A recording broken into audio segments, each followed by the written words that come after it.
Hallelujah, price lord. ಕರ್ತನಾದ ಯೇಸು ಕ್ರಿಸ್ತನ ಹೆಸರಿನಲ್ಲಿ ನಿಮ್ಮೆಲ್ಲರಿಗೂ ವಂದನೆಗಳು ಪ್ರಿಯರೇ. ದೇವರು ನಿಮ್ಮ ಎಡಗಡೆ ಬಲಗಡೆ ಹಿಂದೆ ಮುಂದೆ ಮೇಲೆ ಕೆಳಗೆ ಎಲ್ಲ ಕಡೆಯೂ ನಿಮ್ಮನ್ನು ದೇವರು ಆವರಿಸಿಕೊಂಡಿದ್ದಾನೆ. ನಾನು ಪ್ರಾರ್ಥನೆ ಮಾಡ್ತಾ ಇದ್ದೀನಿ, ನನ್ನನ್ನು ನೋಡ್ತಾ ಇಲ್ಲ ದೇವರು, ನನ್ನ ಪ್ರಾರ್ಥನೆ ಕೇಳ್ತಾ ಇಲ್ಲ ಅಂತ ನೀವು ಅಂದುಕೊಳ್ಳುತ್ತಾ ಇರಬಹುದು. ಆದರೆ ದೇವರು ನಿಮ್ಮ ಎಡಗಡೆ ಬಲಗಡೆ ಹಿಂದೆ ಮುಂದೆ ಕೆಳಗೆ ಮೇಲೆ ಎಲ್ಲ ಕಡೆಯೂ ದೇವರು ನಿಮ್ಮನ್ನು ಆವರಿಸಿಕೊಂಡಿದ್ದಾನೆ. ಸುತ್ತಲೂ ನಿಮ್ಮ ಸುತ್ತಲೂ ದೇವರು ಇದ್ದಾನೆ ಪ್ರಿಯರೇ. ಅದು ನಿಮಗೆ ಕಾಣ್ತಾ ಇಲ್ಲ ಅಷ್ಟೇ. ಅದೇ ರೀತಿ ನಿಮ್ಮ ಬಾಯಲ್ಲಿ ನೀವು ಏನನ್ನು ಮಾತನಾಡ್ತೀರೋ ಎಂಬುದಾಗಿ ದೇವರು ಕಾತುರವುಳ್ಳವರಾಗಿ ಕಾಯುತ್ತಾ ಇರ್ತಾನೆ. ಯಾಕಂದರೆ ನಿಮ್ಮ ಬಾಯಲ್ಲಿ ಏನನ್ನು ಮಾತನಾಡ್ತೀರೋ ಅದನ್ನು ದೇವರು ಮಾಡ್ತಾನೆ. ನಿಮ್ಮ ನಾಲಿಗೆಯಲ್ಲಿ ಒಂದು ದೊಡ್ಡ ಶಕ್ತಿಯನ್ನು ಇಟ್ಟಿದ್ದಾನೆ ಪ್ರಿಯರೇ. ದೇವರು ಆಕಾಶವನ್ನು ಭೂಮಿಯನ್ನು, ಈ ಭೂಮಿ ಮೇಲೆ ಏನಿದೆಯೋ ಆಕಾಶದ ಕೆಳಗಡೆ ಏನಿದೆಯೋ ಎಲ್ಲವನ್ನು ಉಂಟು ಮಾಡಿದ್ದು ಮಾತಿನಿಂದ ಅಥವಾ ಆತನ ಬಾಯಿಯಿಂದ. ಅದು ಅಷ್ಟು ಮಾತ್ರವಲ್ಲ, ಇಲ್ಲಿ ನಾವು ಒಬ್ಬ ವ್ಯಕ್ತಿಯನ್ನು ನೋಡುತ್ತೇವೆ. ಆತನ ಹೆಸರು ಎಲೀಯನು ಎಂಬುದಾಗಿ. ಆ ವಾಕ್ಯ ಓದಿಕೊಳ್ಳೋಣ ನಾವು. 1ನೇ ಅರಸುಗಳು 17ನೇ ಅಧ್ಯಾಯ 1ನೇ ವಚನ.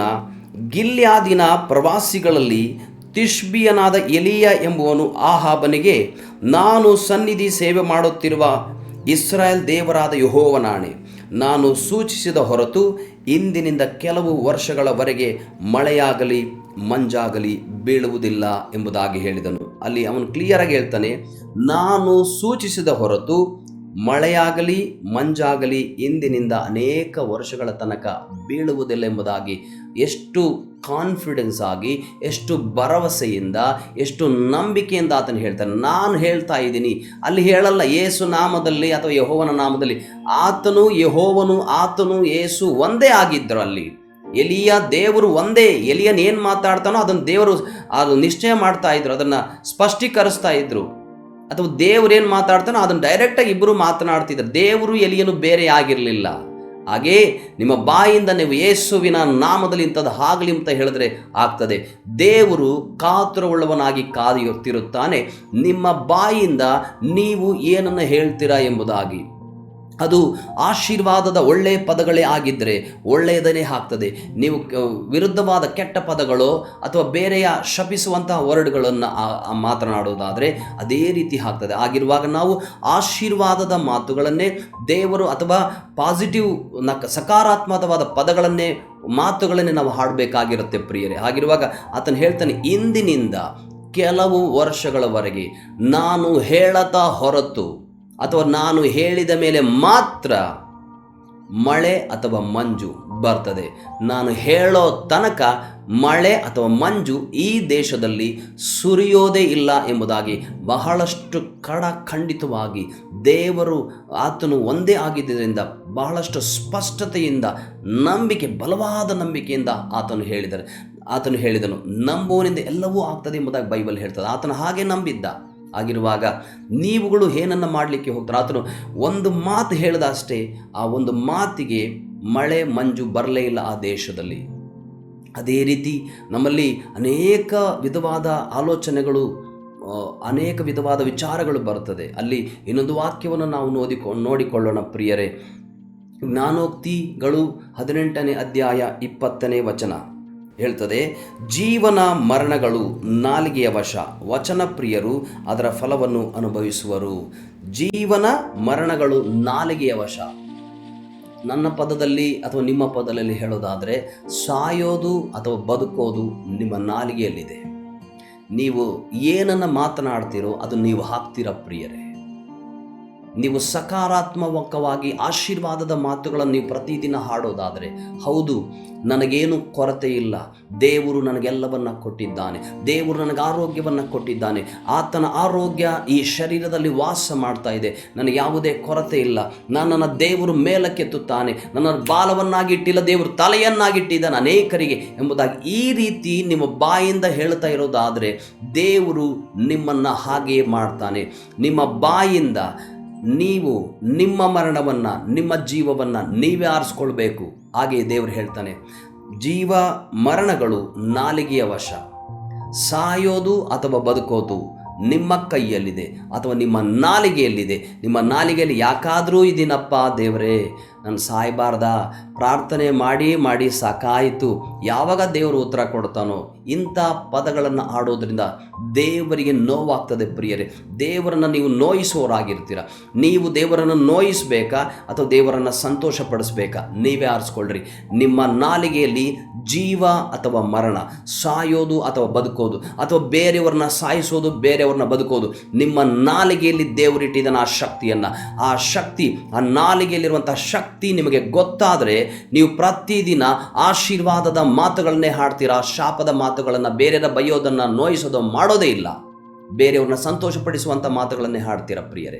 ಹಾಗಿರುವಾಗ ನಿಮ್ಮ ನಾಲಿಗೆಯಲ್ಲಿ ದೇವರು ಒಂದು ದೊಡ್ಡ ಶಕ್ತಿಯನ್ನಿಟ್ಟಿದ್ದಾನೆ. ಆ ನಾಲಿಗೆಯನ್ನು ದೇವರಿಗೋಸ್ಕರ ಉಪಯೋಗಿಸ್ರಿ. ದೇವರ ಸುವಾರ್ತೆಯನ್ನು ಹೇಳಲಿಕ್ಕೋಸ್ಕರ ಉಪಯೋಗಿಸ್ರಿ. ದೇವ ಜನರನ್ನು ಆಶೀರ್ವಾದ ಮಾಡಲಿಕ್ಕೋಸ್ಕರ ಉಪಯೋಗಿಸ್ರಿ. ಅಥವಾ ನಿಮ್ಮ ವೈರಿಗಳನ್ನು ಆಶೀರ್ವಾದ ಮಾಡಿರಿ ಎಂಬುದ ಬೈಬಲ್ ಹೇಳ್ತಾರೆ. ಅದಕ್ಕೋಸ್ಕರ ಉಪಯೋಗಿಸ್ರಿ. ಬೇರೆದಕ್ಕೆ, ಬೇರೆಯವರು ಜಗಳ ಆಡಲಿಕ್ಕೋ ಅಥವಾ ಬೈದಾಡಲಿಕ್ಕೋ ಬೇರೆದಕ್ಕಲ್ಲ ದೇವರು ನಿಮಗೆ ಕೊಟ್ಟಿರೋದು. ಆ ನಾಲಿಗೆ ಬಹಳಷ್ಟು ಮುಖ್ಯವಾಗಿದೆ ಪ್ರಿಯರೇ. ಹಾಗಿರುವಾಗ ಇನ್ನೊಂದು ವಾಕ್ಯವನ್ನು ಓದಿಕೊಳ್ಳೋಣ. ಧರ್ಮೋಪದೇಶ ಕಾಂಡ 30ನೇ ಅಧ್ಯಾಯ 15ನೇ ವಚನ ಹೇಳ್ತದೆ, ನೋಡಿರಿ, ನಾನು ಜೀವ ಶುಭಗಳನ್ನು ಮರಣ ಶುಭಗಳನ್ನು ಈಗ ನಿಮ್ಮ ಮುಂದೆ ಇಟ್ಟಿದ್ದೇನೆ. ಜೀವ ಶುಭ ಮತ್ತು ಮರಣ ಶುಭ ಅಂದರೆ ಒಳ್ಳೆಯವುಗಳನ್ನು, ಕೆಟ್ಟವುಗಳನ್ನು, ಅಥವಾ ನಿಮ್ಮ ಜೀವಕ್ಕೆ ಏನು ಬೇಕೋ ಅದ ಶುಭಗಳನ್ನು ಅದನ್ನು ಇಟ್ಟಿದ್ದಾನೆ. ಮರಣ ಆಗಲಿಕ್ಕೆ, ಸಾಯಲಿಕ್ಕೆ ಏನು ಬೇಕೋ, ಸಾಯಕ್ಕೆ ಕೆಟ್ಟದಾಗಲಿಕ್ಕೆ ಏನು ಬೇಕೋ ಅವುಗಳನ್ನು ಕೂಡ ಇಟ್ಟಿದ್ದಾನೆ. ನೀವು ಏನನ್ನು ಮಾತನಾಡ್ತೀರೋ ಅದು ನೀವು ಆಗ್ತೀರಾ ಪ್ರಿಯರೇ. ನೀವು ಜ್ಞಾಪಕ, ನಾನು ಪದೇ ಪದೇ ಹೇಳ್ತೀನಿ, ನಿಮ್ಮ ಬಾಯಿಂದ ನೀವು ಏನು ಮಾತನಾಡ್ತೀರೋ ಅದು ನೀವು ಆಗ್ತೀರಾ. ಅಲ್ಲಿ ಹೇಳ್ತಾರೆ, ದೇವರು ನೋಡ್ತಾ ಇದ್ದಾನೋ ಇಲ್ವೋ ಯೇಸುನಾಮದಲ್ಲಿ ಎಂಬುದಾಗಿ ನಾವು ಕೇಳ್ತಾ ಇರ್ಬೋದು. ಅವರು ಇವನೇನೋ ಯೇಸುನಾಮದಲ್ಲಿ ಅಂತ ಹೇಳ್ತಾ ಇಲ್ಲ ಅಂತ ನೀವು ಕೇಳ್ಬೋದು. ಅಲ್ಲಿ ಎಲಿಯನು ಹೇಳುವಾಗ, ನಾನು ಹೇಳದ ಹೊರತು ಅನೇಕ ವರ್ಷಗಳು ಈ ಭೂಮಿಯ ಮೇಲೆ ಅಥವಾ ಈ ದೇಶದ ಮೇಲೆ ಮಳೆ ಅಥವಾ ಮಂಜು ಬೀಳೋದೇ ಇಲ್ಲ ಎಂಬುದಾಗಿ ಹೇಳಿದರು.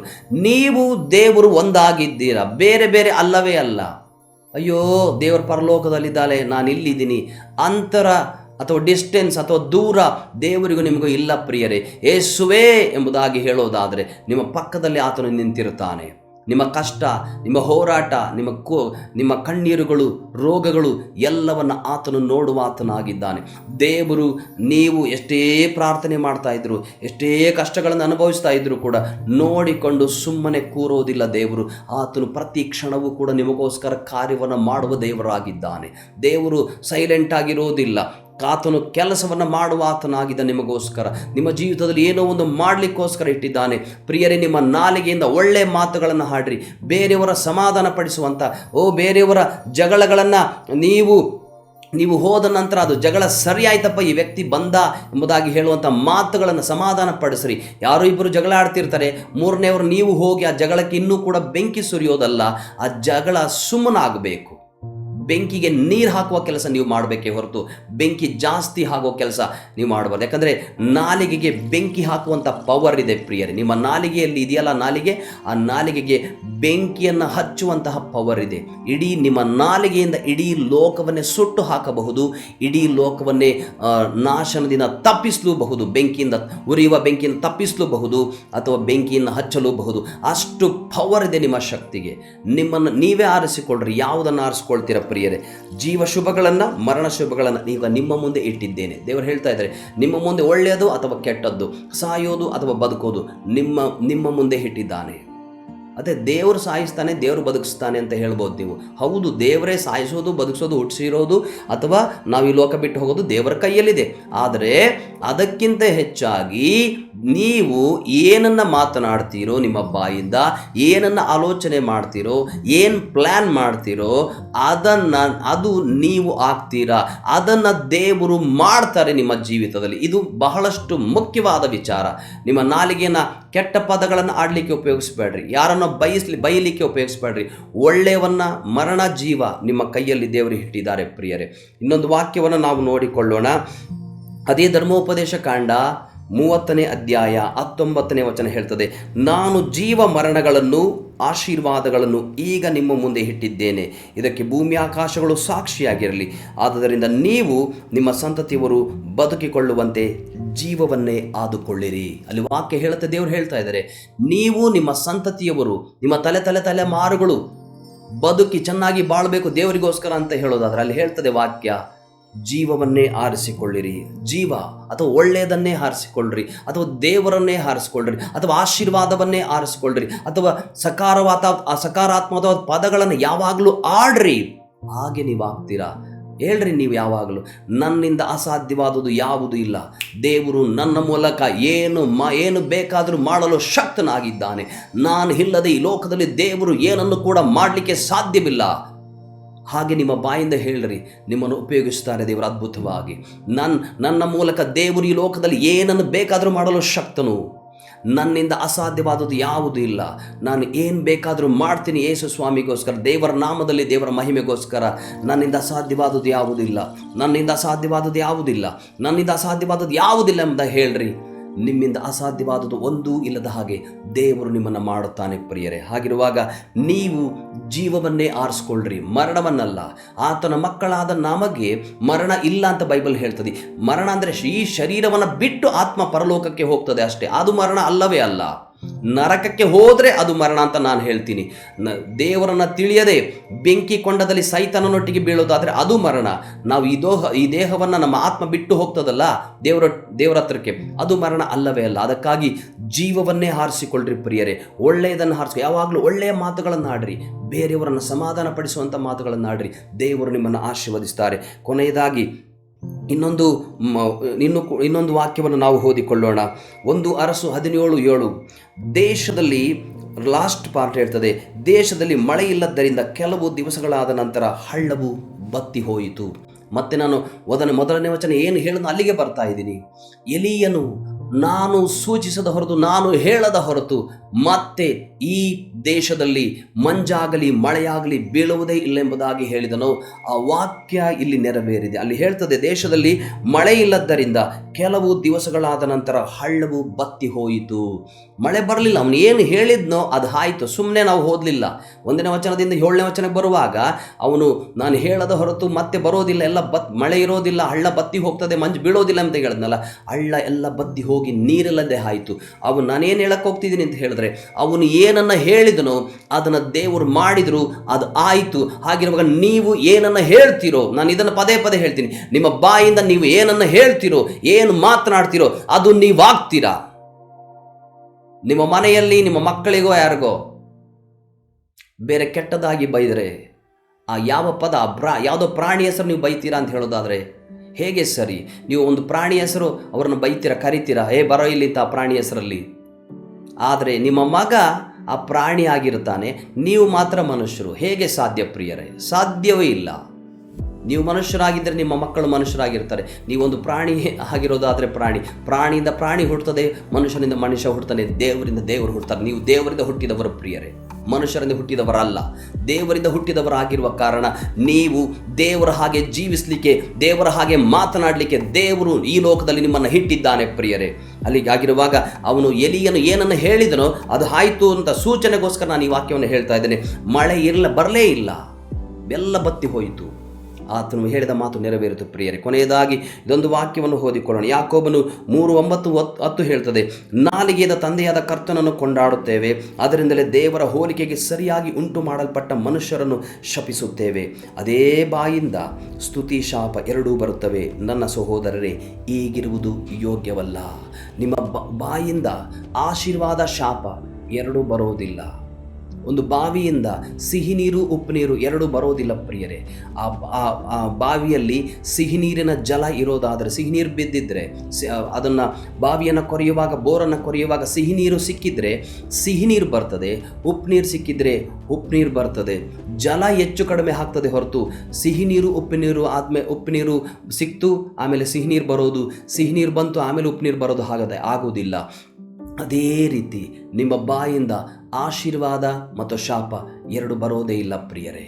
ಶಾಪ ಒಳಗಡೆ ಯಾವ ಲಕ್ಷಣಗಳು ಗುಣಲಕ್ಷಣಗಳಿರ್ತಾವೋ ಅದರಿಂದ ಒಳಗಡೆಯಿಂದ ಬರ್ತವೆ. ನನ್ನೊಳಗಡೆ ಯಾರಿದ್ದ, ನಿಮ್ಮೊಳಗಡೆ ಯಾರು ಜೀವಿಸ್ತಾ ಇದ್ದಾರೆ? ಯೇಸು ಸ್ವಾಮಿ ಆತನು ಏನು ಹೇಳ್ತಾನೆ? ಆಶೀರ್ವಾದಗಳನ್ನು ಮಾತನಾಡ್ತಾನೆ. ನಿಮ್ಮ ಬಾಯಿಂದ ಆಶೀರ್ವಾದಗಳು ಮಾತ್ರ ಬರಬೇಕು, ಶಾಪಗಳು ಬರಲೇಬಾರದು. ಸ್ತುತಿ ಶಾಪ ಎರಡೂ ಬರಬಾರ್ದು. ದೇವರನ್ನು ಹೊಗಳ್ತೀರಾ, ದೇವರು ಅದ್ಭುತ ಮಾಡಿದಾಗ, ಕೆಲವು ದಿನ ಪ್ರಾರ್ಥನೆ ಮಾಡಿದ ನಂತರ ಅನೇಕ ತಿಂಗಳುಗಳು ನಿಮಗೆ ಉತ್ತರ, ಆ ಪ್ರಾರ್ಥನೆಗೆ ಉತ್ತರ ಸಿಗದೇ ಇರುವಾಗ ಶಪಿಸೋದ, ದೇವರು ಯಾಕೋ ಮಾಡಲೇ ಇಲ್ಲ, ನನ್ನ ಮೇಲೆ ಕರುಣೆ ಇಲ್ಲ. ದೇವರಿಗೆ ನಿಮ್ಮ ಮೇಲೆ ಕರುಣೆ ಇದೆ. ನಿಮಗೆ ದೇವರ ಮೇಲೆ ಪ್ರೀತಿ ಇಲ್ಲದೆ ಸಮಸ್ಯೆ ಆಗಿದೆ. ನೀವು ದೇವರನ್ನು ನೋಡ್ರಿ, ನಿಮ್ಮ ನಾಲಿಗಿನ ದೇವರನ್ನು ಸ್ತುತಿಸಿರಿ. ದೇವರೇ, ಈ ಕಾರ್ಯಕ್ಕಾಗಿ ನಾನು ಪ್ರಾರ್ಥಿಸ್ತಾ ಇದ್ದೀನಿ, ನೀನು ಕೊಟ್ಟಿದ್ದೀಯಾ. ದೇವರು ನಿಮಗೆ ಏನಕ್ಕೋಸ್ಕರ ಕೇಳ್ತಾ ಇದ್ರು, ಪ್ರಾರ್ಥಿಸ್ತಾ ಇದ್ರು, ಅದನ್ನು ಕೊಡೋದಕ್ಕಿಂತ ಮುಂಚೆ ದೇವರನ್ನು ಸ್ತುತಿಸಿರಿ. ಅದು ನಿಮ್ಮ ಹತ್ತಿರ ಬರ್ತದೆ ಪ್ರಿಯರೇ. ನೀವು ದೇವರನ್ನು ಹಿಂಬಾಲಿಸಿರಿ. ಈ ಲೋಕದ ಎಲ್ಲ ವಸ್ತುಗಳು, ಎಲ್ಲ ವ್ಯಕ್ತಿಗಳು, ಪ್ರತಿಯೊಂದು ಕೂಡ ಸಂಪತ್ತು ನಿಮ್ಮನ್ನು ಹಿಂಬಾಲಿಸ್ತದೆ. ನೀವು ಈ ಲೋಕದ ವಸ್ತುಗಳು, ಸಂಪತ್ತಿನ ಹಿಂದೆ, ಐಶ್ವರ್ಯದ ಹಿಂದೆ ಹೋದೋದಾದರೆ ದೇವರನ್ನು ಹಿಂದೆ ಬಿಟ್ಟು ಒಂದು ದಿನ ನೀವು ಗುಂಡಿಗೆ ಬೀಳ್ತೀರ, ಹೇಳಲಿಕ್ಕಾಗದಷ್ಟು ಸೈತಾನ ನಿಮ್ಮನ್ನು ಬೀಳಿಸ್ತಾನೆ. ಆದ್ದರಿಂದ ನಿಮ್ಮ ಬಾಯಿಂದ ಏನನ್ನು ಮಾತನಾಡ್ತಿರೋ ಅದು ನೀವು ಹಾಕ್ತೀರಾ. ನಿಮ್ಮ ಬಾಯಿಂದ ನಿಮ್ಮ ಬಾಯಲ್ಲಿರೋದೇ, ನಿಮ್ಮ ಹೃದಯದಲ್ಲಿರೋದೇ ಬಾಯಲ್ಲಿ ಬರ್ತದೆ. ಹಾಗಿರುವಾಗ ನಿಮ್ಮೊಳಗಡೆ ಯಾವ ಆತ್ಮ ಇದೆ ಅಂತ ನೀವು ಯೋಚನೆ ಮಾಡಿರಿ. ನಾನು ಏನಾಗಿದ್ದೀನಿ, ನಾನು ಎಲ್ಲಿದ್ದೀನಿ, ನಾನು ಏನನ್ನು ಮಾತನಾಡ್ತಾ ಇದ್ದೀನಿ, ಆಶೀರ್ವಾದವನ್ನು ಮಾತನಾಡ್ತಾ ಇದ್ದೀನ ಅಥವಾ ಶಾಪವನ್ನು ಮಾತನಾಡ್ತಾ ಇದ್ದೀನ, ನಾನು ಯಾಕೆ ಹಿಂಗಾಗಿದ್ದೀನಿ, ಈ ಸ್ಥಿತಿಯಲ್ಲಿ ಹಾಕಿದ್ದೀನಿ. ನಿಮ್ಮನ್ನು ನೀವೇ ಪರೀಕ್ಷೆ ಮಾಡಿಕೊಂಡು ದೇವರಿಗೆ ಒಪ್ಪಿಸಿಕೊಡ್ರಿ. ದೇವರು ನಿಮ್ಮನ್ನು ಬದಲಾಯಿಸ್ತಾನೆ, ದೇವರು ನಿಮ್ಮನ್ನು ಮಾರ್ಪಾಡು ಮಾಡ್ತಾರೆ. ನಾನು ನಿಮಗೋಸ್ಕರ ಪ್ರಾರ್ಥಿಸ್ತೇನೆ ಪ್ರಿಯರೇ. ಓ ಹಲ್ಲೆಲೂಯ. ಓ ರಬಾ ಶಕಿರೋದೋ ಸಕರಬ. ದೇವರೇ, ಓ ಈ ವಾಕ್ಯವನ್ನು ಕರ್ತನೇ ನಿನ್ನ ಕೃಪೆಯಿಂದ, ಓ ಕರ್ತನೇ ನಿನಗೆ ಕೋಟಿ ನೋಡುವಂತೆ ಕೃಪೆ ಮಾಡಿದ ಎಲ್ಲರನ್ನ ಆಶೀರ್ವಾದ ಮಾಡು ಪವಿತ್ರಾತ್ಮನೇ. ಪವಿತ್ರಾತ್ಮನೇ, ನಿನ್ನ ಪ್ರಸನ್ನತೆ, ಓ ಯೇಸುವಿನ ನಾಮದಲ್ಲಿ ನಿನ್ನ ಪ್ರಸನ್ನತೆ ಮಾತನಾಡ್ತಾ ಇದ್ದೇನೆ ಪ್ರತಿಯೊಬ್ಬೊಬ್ಬರ ಮೇಲೆ. Oh power of the holy spirit, ಪವಿತ್ರಾತ್ಮನೇ ನಿನ್ನ ಶಕ್ತಿಯನ್ನು ಬಿಡುಗಡೆ ಮಾಡ್ತಾನೆ ಪ್ರತಿಯೊಬ್ಬೊಬ್ಬರ ಮೇಲೆ. ಓ ಕರ್ತನೇ, ಇವರ ನಾಲಿಗೆಯಿಂದ ಇದುವರೆಗೂ ಏನನ್ನು ಮಾತನಾಡಿದರೂ ಅದು ಮುಖ್ಯವಲ್ಲ, ಆದರೆ ಈ ವಾಕ್ಯವನ್ನು ಕೇಳಿಸಿಕೊಂಡು ಇಂದಿನಿಂದ ಏನು ಮಾತನಾಡ್ತಾರೋ ಅದು ಮುಖ್ಯವಾಗಿರಲಿ. ಇವರ ಜೀವಿತ ಮಾರ್ಪಾಟಾಗಲಿ, ಇವರ ಗುಣಲಕ್ಷಣಗಳು ಮಾರ್ಪಾಟಾಗಲಿ. ಕರ್ತನೇ, ಓ ಕರ್ತನೆ, ಬಾಯಲ್ಲಿ, ಹೊಟ್ಟೆಯಲ್ಲಿ, ಆತ್ಮದಲ್ಲಿರೋದೇ ಬಾಯಲ್ಲಿ ಬರ್ತದೆ ಸ್ವಾಮಿ. ಕರ್ತನೆ, ಬೇರೆ ಎಲ್ಲಿಂದಲೂ ಬರುವುದಿಲ್ಲ. ಬೈಬಲ್ ಹೇಳ್ತದೆ, ಯೇಸು ಸ್ವಾಮಿ ಸ್ವತಃ ಹೇಳ್ತಾನೆ, ಓ ಬಾಯಿಂದ ಹೋಗುವಂಥದ್ದು ಮನುಷ್ಯನನ್ನು ಕೆಡಿಸುವುದಿಲ್ಲ, ಒಳಗಡೆಯಿಂದ ಬರುವಂಥದ್ದು ಕೆಡಿಸ್ತದೆ. ನಿಮ್ಮ ಒಳಗಡೆಯಿಂದ ಏನು ಬರ್ತದೆ? ಸಿಹಿ ನೀರ, ಉಪ್ಪು ನೀರ, ಆಶೀರ್ವಾದವೋ ಶಾಪವೋ, ಒಳ್ಳೆಯದೋ ಕೆಟ್ಟದೋ, ದೇವರ ಮಾತುಗಳು, ಸೈತಾನನ ಮಾತುಗಳು, ಶುಭವೋ ಅಶುಭವೋ, ಜೀವನವೋ ಮರಣವೋ, ಯಾವುದು ಪ್ರಿಯರೇ? ನಿಮ್ಮನ್ನು ನೀವು ಆಲೋಚನೆ ಮಾಡಿರಿ. ಪವಿತ್ರಾತ್ಮನೇ, ಇವರನ್ನು ನಿನ್ನ ಹಸ್ತಗಳಿಗೆ ಒಪ್ಪಿಸುತ್ತೇನೆ ರಾಜ. ಏಸು ಕ್ರಿಸ್ತನ ನಾಮದಲ್ಲಿ ಇವರ ನಾಲಿಗೆಯನ್ನು ಕರ್ತನೆ ನೀನು ಸರಿ ಮಾಡು. ಇವರ ಮಾತನಾಡುವಂಥ ಮಾತುಗಳು ಸರಿಯಾಗಿರಲಿ. ನಿನ್ನ ಮಾತುಗಳಾಗಲಿ, ನಿನ್ನ ಮಾತುಗಳಾಗಿರಲಿ. ನೀನು ಕಾಯ್ತಾ ಇದ್ದೀಯ, ನನ್ನ ಮಗ, ನನ್ನ ಮಗಳು ಏನನ್ನ ಮಾತನಾಡ್ತಾನೋ ಅದನ್ನು ನಾನು ಮಾಡಲಿಕ್ಕೆ ಸಿದ್ಧನಾಗಿದ್ದೇನೆ ಎಂಬುದಾಗಿ ದೇವರು ಕಾಯ್ತಾ ಇದ್ದಾನೆ. ನೀವು ಮಾತನಾಡಿದರೆ, ಎಲಿಯನು ಮಾತನಾಡಿದನು 3 ವರ್ಷ, ಕೆಲವು ವರ್ಷಗಳು ಮಳೆ ಮತ್ತು ಮಂಜು ಬರುವುದಿಲ್ಲ ಎಂಬುದಾಗಿ, ಅದೇ ರೀತಿ ಬರಲಿಲ್ಲ. ಹಾಗೆ ನೀವು ಮಾತನಾಡಿರಿ. ನಿಮ್ಮ ಮುಂದಿರುವಂಥ ಪರಿಸ್ಥಿತಿಗಳಿಗೆ ವಿರುದ್ಧವಾಗಿ ನೀವು ಮಾತನಾಡಿರಿ. ನಿಮ್ಮ ಪರಿಸ್ಥಿತಿಗೆ, ನಿಮ್ಮ ಕಷ್ಟಗಳಿಗೆ ಮಾತನಾಡಿರಿ, ನಿಮ್ಮ ರೋಗಗಳಿಗೆ ಮಾತನಾಡಿರಿ, ನಿಮ್ಮ ಕೊರತೆಗಳಿಗೆ ಮಾತನಾಡಿರಿ, ನಿಮ್ಮ ಇಕ್ಕಟ್ಟಿನ ಸಮಯಕ್ಕೆ, ಇಕ್ಕಟ್ಟಿನಲ್ಲಿ ಇದೆಯಲ್ಲ ಅದಕ್ಕೆ ಮಾತನಾಡಿರಿ. ಪೂರ್ತಿಯಾಗಿ ಬದಲಾವಣೆ ಆಗ್ತದೆ. ನಿಮ್ಮ ಮಾತುಗಳಿಗೋಸ್ಕರ ದೇವರು ಕಾಯುತ್ತಾ ಇದ್ದಾನೆ ಪ್ರಿಯರೇ. ದೇವರು ನಿಮ್ಮನ್ನು ಆಶೀರ್ವಾದ ಮಾಡಲಿ.